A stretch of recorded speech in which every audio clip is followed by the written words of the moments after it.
ఓ ప్రేమ కథ గురించి చెప్పుకుందాము.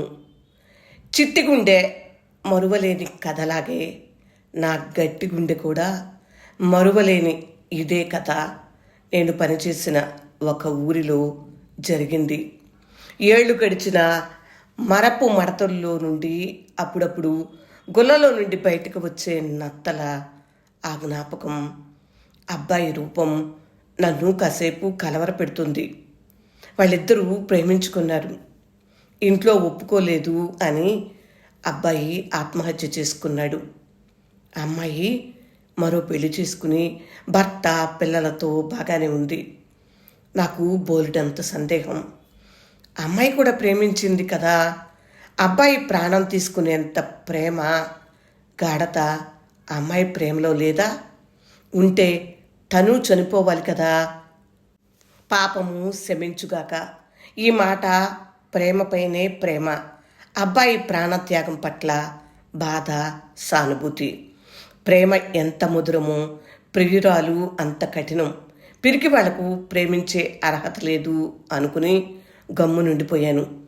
నా వరకు నేను అన్నింటికన్నా జీవితమే ముఖ్యమైనది, విలువైనది అనుకుంటాను. ప్రాణం పోసే శక్తి లేనప్పుడు తీసే అధికారం ఎవరికీ లేదు. ప్రేమకు ఎన్ని నిర్వచనాలు ఉన్నా సరే, ప్రేమంటే రెండు మనసుల మధ్య ఏర్పడే అనుబంధ వారధి.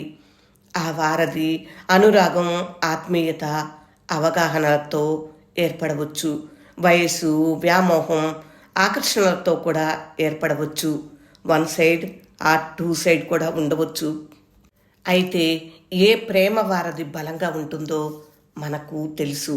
ఆ బలమైన వారధి కూడా పరిస్థితుల ప్రభావం వల్ల వివాహ బంధ బాట కాలేకపోవచ్చు. ఆ మాత్రానికే ప్రాణం తీయటం, తీసుకోవటం చేయకూడదు.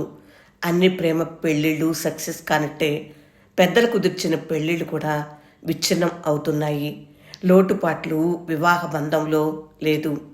ఆ బంధంలో ఉన్న వ్యక్తుల సర్దుబాటు, అవగాహన, అన్యోన్యతలు ఉన్నాయి. అదే ప్రేమంటే ఒక వ్యక్తిలోని ప్లస్ పాయింట్లతో పాటు మైనస్ పాయింట్లను అర్థం చేసుకోవటమే ప్రేమ.